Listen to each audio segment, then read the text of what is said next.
When you're ugly on the inside, there's a certain vibration that you give to people when they come near you. It's like the feeling of it almost transforms to like physical symptoms. For me, like it would feel like you stink. Like there's something stinky in the air when you're nearby. Sometimes there's a little bit of nausea as well. So when the energy isn't good, some of us can physically feel it. Libra wants to feel the opposite of that. Top floor suite, Libra love, nothing like it. A lot of us have spent so much time overthinking and being anxious, doubting ourselves or not listening to our instincts. A lot of us have trained ourselves to like learn to be miserable all the time, to be insensitive to our needs. People like that are not going to be able to read that energy as well. But people that are sensitive to their needs, people that are spiritually attuned, and people that are aware of their energy are also very good readers of energy because they know it for themselves. That juice that you get from someone who truly loves you, truly makes you feel seen and heard,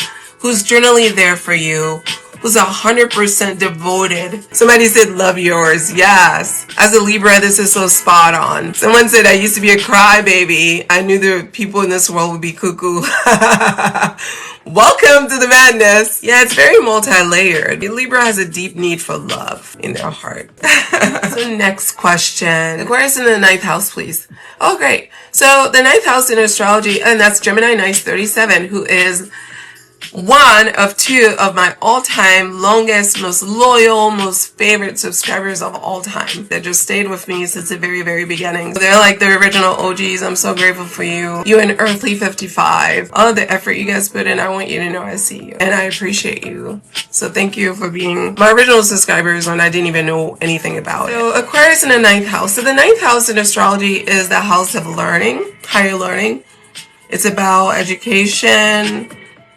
It's about how you go about gathering information. It's about your drive to learn more things about the world. It's about the best approach to gather more information about things you don't know about. It's about a general curiosity about the world and about like the big picture of life and the meaning of it all. When you have Aquarius there, it's going to be deep. It's going to be universal. It's going to be impactful. This is probably someone who's highly intelligent, interested in technology or science, like research, like technical part of science, not like giving lectures. Like a researcher type. It would give someone who's very nerdy. I guess that's what I'm getting at. Someone who's really studious, someone who's about the facts, someone who learns fast, and someone who's got a thirst for knowledge. Someone who can easily see how interconnected we all are as human beings.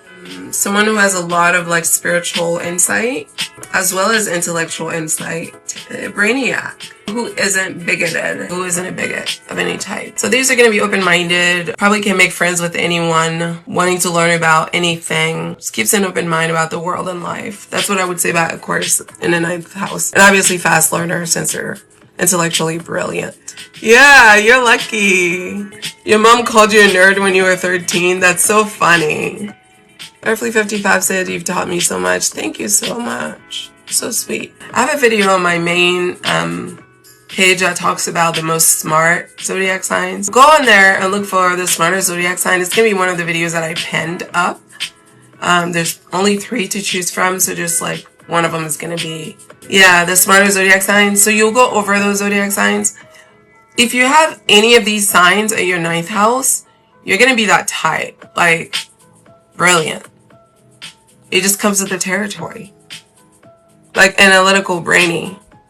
So go and watch that video if you haven't seen it. You'll know what I'm talking about. So Aquarius is a smarter zodiac sign. So of course you top the list.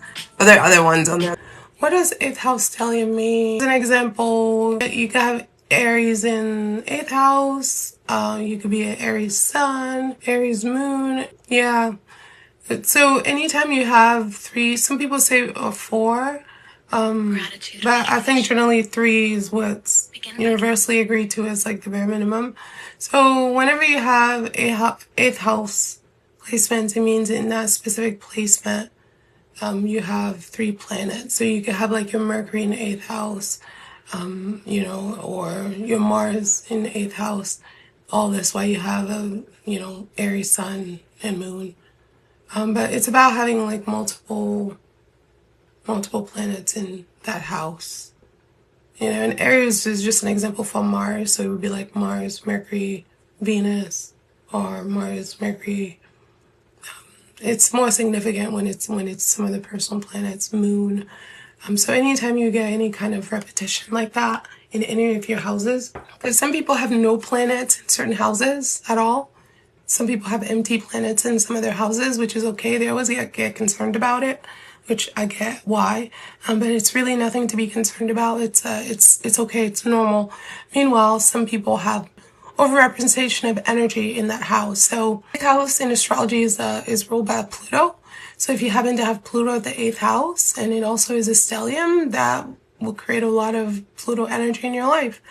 And Pluto energy is transformation, it's death, it's rebirth, it's emotional chaos. It's emotional chaos. It's a life that is very difficult, you know? It's a life that never feels good, and the only time it feels good is sex. That's what Scorpio 8th house, that's what it brings, you know. So in your case with Aquarius, Venus, Mars, Uranus, and Neptune, when with Aquarius, that means you're gonna have an overabundance of that energy in terms of some of your personal sense of power, because the 8th house is about personal sense of power. Because that's one thing Scorpio is a powerful zodiac sign. And they achieve their power by, Scorpio achieves their power by resting in who they are, you know, by not trying to be anything else. So the 8th house is about what makes you feel a sense of power in this world, what makes you feel like you lived it right, what makes you feel special, you know. So that's what the 8th house is. So at low vibrations, it's sexual energy, it's physically losing people, you know, in relationships. It's always constantly at war with the world. And then at high vibration, it's only letting go of true toxicity because we've healed ourselves.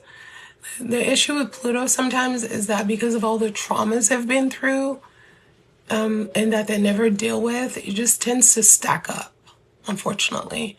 So usually Pluto energy, when it's unhealed, which that's most of what I've seen, you know, a lot of Scorpios are traumatized for this reason, because Scorpios are traumatizing energy.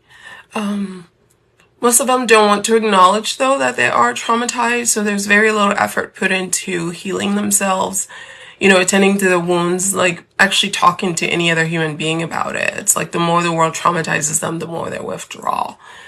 So when you have that kind of energy, you're going to invite that into your relationship. Somebody said, oh, traumatic AF, you were adopted at birth and you lost your whole family at a young age. Wow.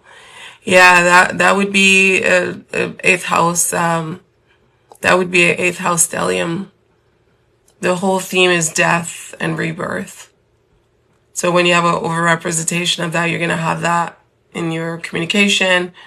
You're going to have that, like people that you used to talk to every day, it's like suddenly it's like they don't even exist anymore.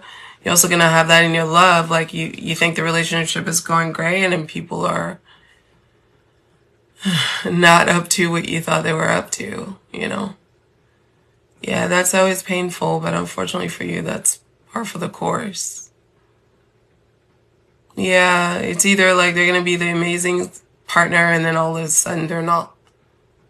Like that. Like not even like little things. It's like something dramatic, something big, something huge. And it is the best placement, though, having Scorpio there. I know yours is Aquarius, but I do want to clarify. People who are Scorpio zodiac sign, having Scorpio in your 8th house is the best placement you can have. Because, you know, it goes well with the concept of death. So if Scorpio Pluto is already about death, the 8th house is about death. It's like, it's right at home.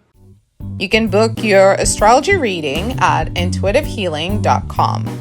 You can also watch videos at Intuitive Healing here on YouTube for Astrology 101 content. Listen to the Aquarius podcast on Spotify, as well as here on YouTube for your horoscope.